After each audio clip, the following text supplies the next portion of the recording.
Cricket యుద్ధంలో భారత్ పాకిస్తాన్ తలపడితే ఉండే మజాయే వేరు. కొన్నేళ్లుగా రెండు జట్లు మెగా ఈవెంట్స్ లోనే తలపడుతున్నాయి. ఇప్పుడు వచ్చే టీ20 వరల్డ్ కప్ లోనూ దాయాది జట్లు ఫేస్ టు ఫేస్ ఢీకొట్టబోతున్నాయి. భారత్ పాకిస్తాన్ ఒకే గ్రూప్ లో ఉన్నాయి. ఫిబ్రవరి 15న రెండు జట్ల మధ్య మ్యాచ్ జరగబోతోంది. మెగా టోర్నీకి సంబంధించిన వేదికలు, షెడ్యూల్ ను ఐసీసీ అధికారికంగా ప్రకటించింది. టోర్నీలో మొత్తం 20 జట్లు పాల్గొనబోతున్నాయి. 20 జట్లను 4 గ్రూపులుగా విభజించారు. గ్రూప్ ఏలో భారత్, పాకిస్తాన్, నమీబియా, నెదర్లాండ్స్ ఉన్నాయి. గ్రూప్ బిలో Sri Lanka, Australia, Ireland, Zimbabwe, Oman చోటు దక్కించుకున్నాయి. గ్రూప్ సిలో England, West Indies, Bangladesh, Nepal, Italy ఉన్నాయి. గ్రూప్ డిలో South Africa, Afghanistan, New Zealand, Canada, UAE చోటు దక్కించుకున్నాయి. టీ20 వరల్డ్ కప్ ఫిబ్రవరి 7న ఆరంభం కాబోతోంది. పాకిస్తాన్ తన మ్యాచ్లను శ్రీలంకలోనే ఆడబోతోంది. సెమీస్ చేరినా, ఫైనల్ చేరినా పాకిస్తాన్ మ్యాచ్లు శ్రీలంకలోనే ఉండబోతున్నాయి. భారత జట్టు యుఎస్ఏతో పోరుతో టీ20 వరల్డ్ కప్ వేటను మొదలు పెట్టబోతోంది. ఫిబ్రవరి 7న ముంబైలో ఈ మ్యాచ్ జరగబోతోంది. టోర్నీ తొలి రోజే పాకిస్తాన్, నెదర్లాండ్స్ కూడా తలపడబోతున్నాయి. అదే రోజున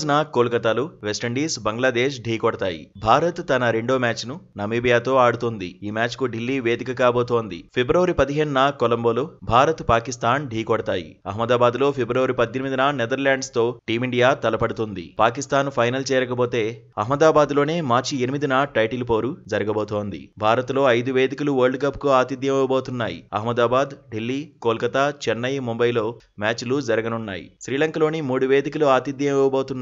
టీ20 వరల్డ్ కప్ లో భారత్ డిఫెండింగ్ ఛాంపియన్ గా ఆడబోతోంది. భారీ అంచనాల మధ్య బరిలో దిగబోతోంది.